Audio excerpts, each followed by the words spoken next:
Assalamualaikum warahmatullahi wabarakatuh. Insya Allah kali ini kita akan lanjutkan kajian ilmu tajwid, ya, menyambung daripada kajian-kajian yang kemarin yang sudah disampaikan kemarin, yaitu kita mengenai hukum mim sukun. Ya, sekarang kita lanjut pada hukum qalqalah. Ya, qalqalah ini adalah bacaan yang bacaan tambahan, ya, qalqalah itu. Jadi ketika huruf yang kita baca itu menimbulkan suara tambahan, ya, atau boleh dikatakan mantul, ya, ngancul kalau bahasa Sundanya.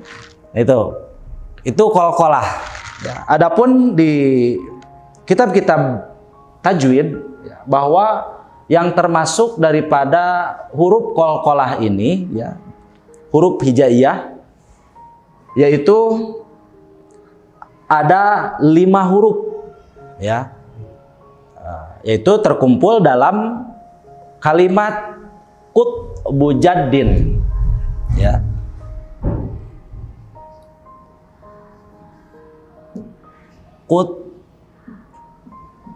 Bu Jaddin,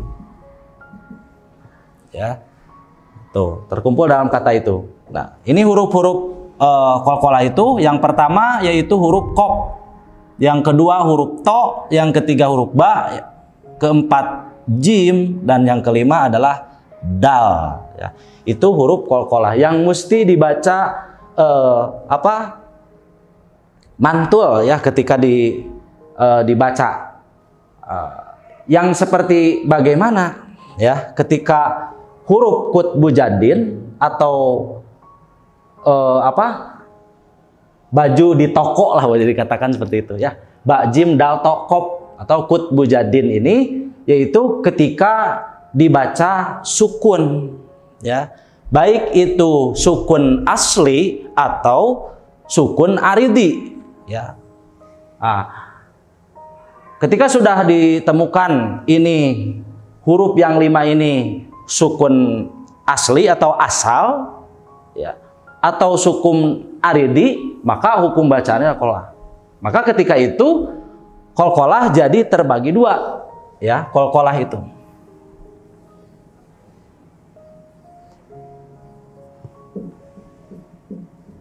Qalqalah itu terbagi 2.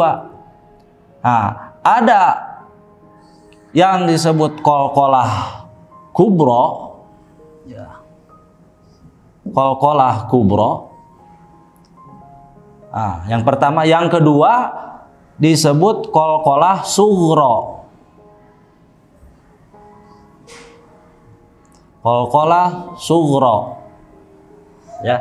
Jadi hanya ada 2 bagian bacaan qalqalah ini, ya, terbagi menjadi 2 bagian.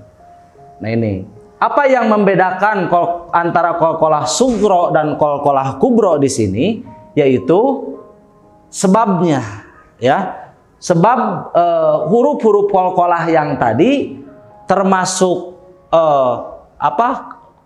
dibaca qalqalah sughro atau kubro. Nah, itu bagaimana nanti alasannya atau keadaannya, ya.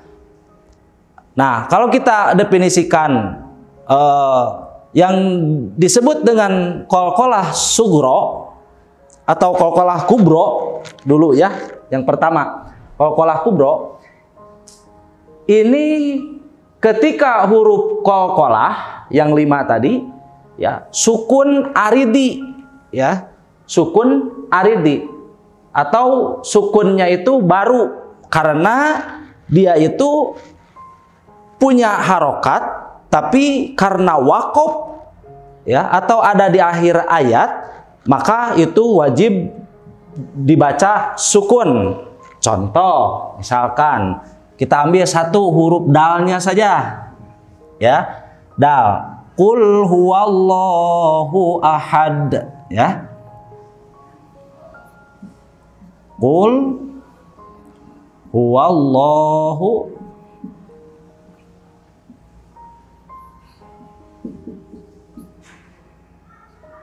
Misalkan ya, surat Al-Ikhlas ayat pertama, ayat 1 ya. Qul huwallahu ahad. Nah, ini yang dimaksud dengan qalqalah kubro.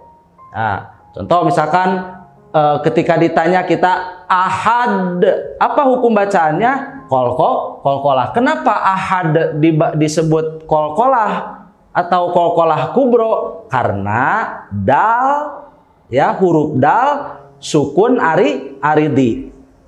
Ya. Sukunnya itu baru karena asalnya ahadun itu atau huruf dal itu punya harkat ya, yaitu domatain atau tanwin domah.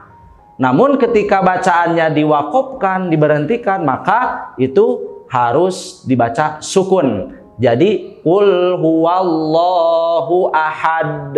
Asalnya kan qul huwallahu ahadun gitu. Maka dal di sini huruf qalqalah yang termasuk yang 5 tadi, bagian yang 5 tadi, maka ini disebut qalqalah kubro ya.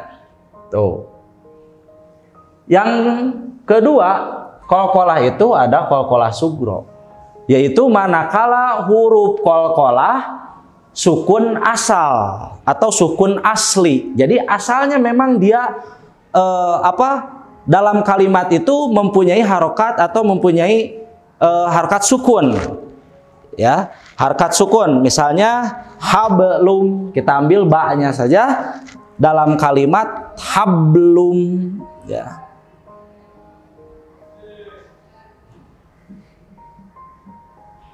Nah, biasanya ini ada di tengah-tengah kata ya, kalau qalqalah sugro itu ya. Jadi sekali lagi, definisi daripada qalqalah sugro yaitu ketika huruf qalqalah yang 5 ini ya, qutbu jadin sukun asal ya dalam kalimat itu dia memiliki harokat sukun ya, maka ini disebut qalqalah sugro. Gimana cara bacanya? Hablum minallah, misalkan kalau dilanjut ya. Jadi qalqalahnya sugro ya, kecil saja, sedikit saja. Beda kayak tadi qalqalah kubro, itu qalqalahnya besar ya, suara pantulannya qul huwallahu ahad itu. Kalau ini hablum, sedikit saja ya pantulannya.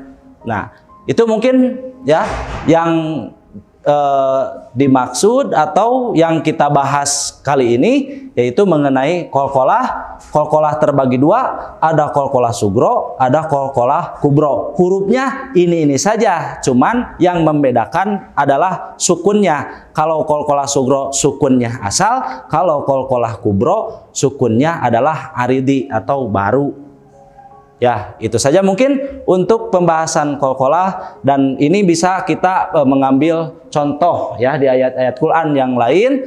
Yang penting tadi secara definisi dan posisi huruf qalqalahnya seperti yang digambarkan pada contoh tadi ya, karena contoh itu amrun mudihun lil qawaid, sesuatu atau perkara yang memudahkan terhadap qawaid. Kalau sudah pintar pasti ini sudah bisa kita sudah bisa membedakan ya, mana yang termasuk qalqalah sugro, mana yang termasuk qalqalah kubro. Itu saja mungkin untuk bahasan qalqalah. Mudah-mudahan bermanfaat dan bisa diterapkan dalam bacaan-bacaan Quran kita ya sehari-hari. Akhirul kalam, wassalamualaikum warahmatullahi wabarakatuh.